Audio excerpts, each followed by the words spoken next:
एक घना और रहस्यमयी जंगल था, जहां सूरज की किरणें तक जमीन तक पहुंचने से पहले पेड़ों की शाखाओं में उलझ जाती थीं।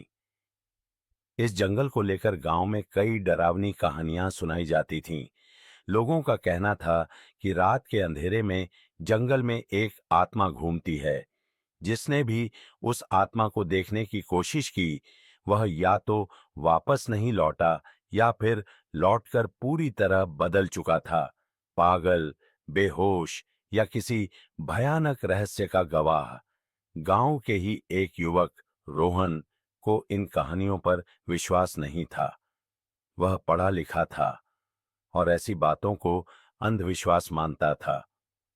उसके दोस्त और परिवार उसे इस जंगल के पास जाने से मना करते, लेकिन उसकी जिज्ञासा हर चेतावनी को नजरअंदाज कर देती।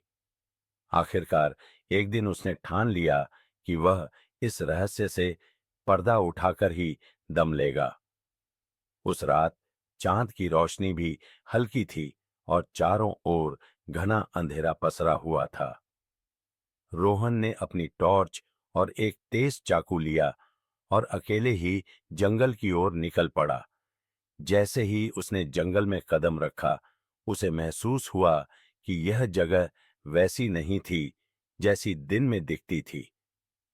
रात में जंगल जीवित लगता था।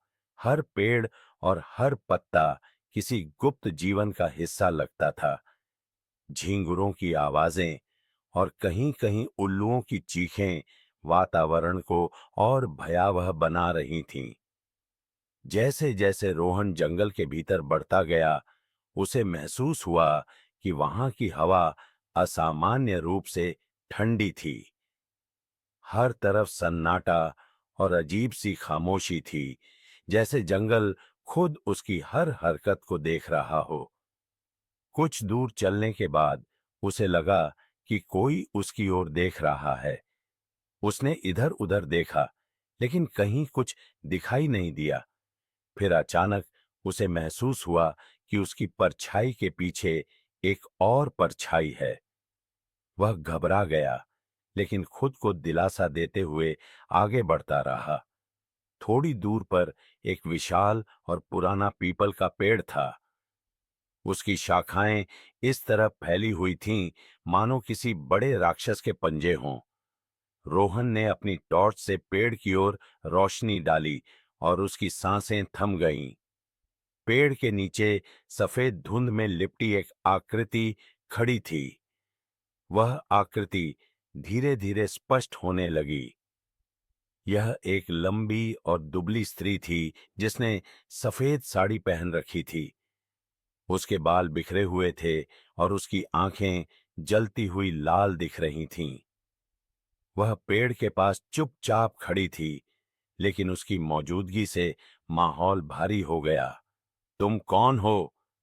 रोहन ने साहस जुटाकर पूछा। स्त्री ने कुछ नहीं कहा। उसकी मुस्कान भयावह थी, मानो वह रोहन को अपनी ओर बुला रही हो। उसकी आंखों में एक गहरी शून्यता थी, जो सीधा रोहन की आत्मा तक पहुंच रही थी।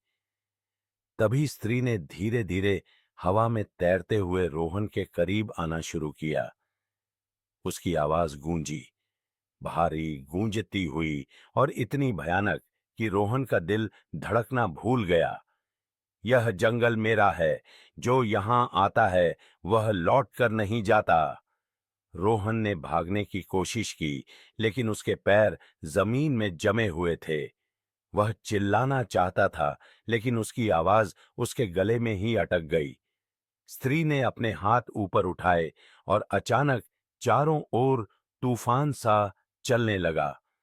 पेड़ों की शाखाएं तेजी से हिलने लगीं और रोहन के चारों ओर धूल का बवंडर उठ खड़ा हुआ।